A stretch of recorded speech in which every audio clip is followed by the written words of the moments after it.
દાદાગીરી એટલે ભારતીય જનતા પાર્ટી જ્યારથી શાસનમાં આવી છે ત્યારથી આપ સૌ બધા જુઓ છો કે પોલીસ દ્વારા કોઈ કાર્યકરને દબાવવામાં આવતા હોય, નાની નાની બાબતો હોય એના મકાન તોડી પાડવામાં આવતા હોય, એટલે તમામ પ્રકારની નાના માણસોને કઈ રીતે દબાવવા એ નીતિ જે ભારતીય જનતા પાર્ટીએ સમગ્ર કડીમાં નહીં સમગ્ર રાજ્યમાં અપનાવી અને એની સામે અમારે લડવાનું છે. મેં કહ્યું તેમ કે નાની બાબતોથી લઈને તમામ બાબતોમાં ટોર્ચરિંગ કરવાની જે કામગીરી કરે છે એની સામે અમારે લડવાનું છે. એમાં કોઈ શંકાને સ્થાન નથી. આ વખતે કડીનો ઠાકોર સમાજ એક થશે, આપ કરી શકશો?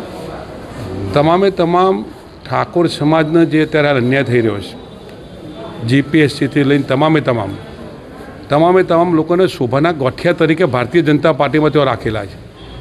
કોઈ સમાજનું કામ કરવા માટે કે નાના માણસનું કામ કરવા માટે ભારતીય જનતા પાર્ટીએ કોઈ પણ નાના માણસોને તેઓ રાખેલા નથી. કોઈ પણ સમાજ હોય, એસટી હોય, ઓબીસી હોય, કોઈ પણ માણસ હોય, ફક્ત ને ફક્ત એમના રોટલા શેકવા માટે ભાઈઓની વચ્ચે જે અથડાવવાની જે કામગીરી કરી એ આ વખતે અમે બધા જ ભેગા મળી, અમે છીએ, જ્ઞાનીબેન છીએ, સાથે ચંદનજી છે, તમામ અમારા સમાજના જે ધારાસભ્યો છે, સમાજને જઈને વચ્ચે કહીશું કે નાના મોટા જે પ્રોબ્લેમો હોય એ બધાએ દૂર રાખી અને શું કરવાથી ભારતીય જનતા પાર્ટીનો સામનો કરી શકાય અને આવા લોકોની સામે લડવા માટે અમારે બધાને એક થવા માટેની હાકલ અમે કરીશું.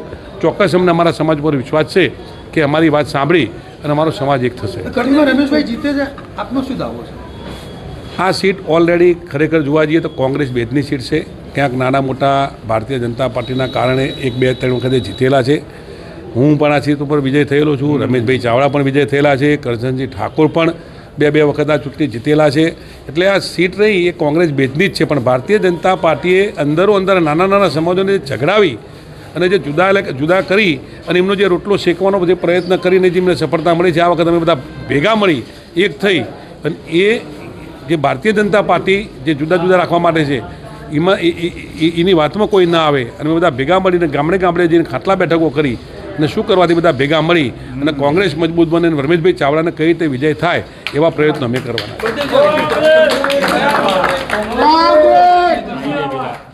કોંગ્રેસ પાસે એટલા બધા મુદ્દા છે. તમે બહુ સરસ વાત કરી છે. ભારતીય જનતા પાર્ટી વિકાસના નામે જે સમગ્ર ભારત દેશને ગુજરાતને જે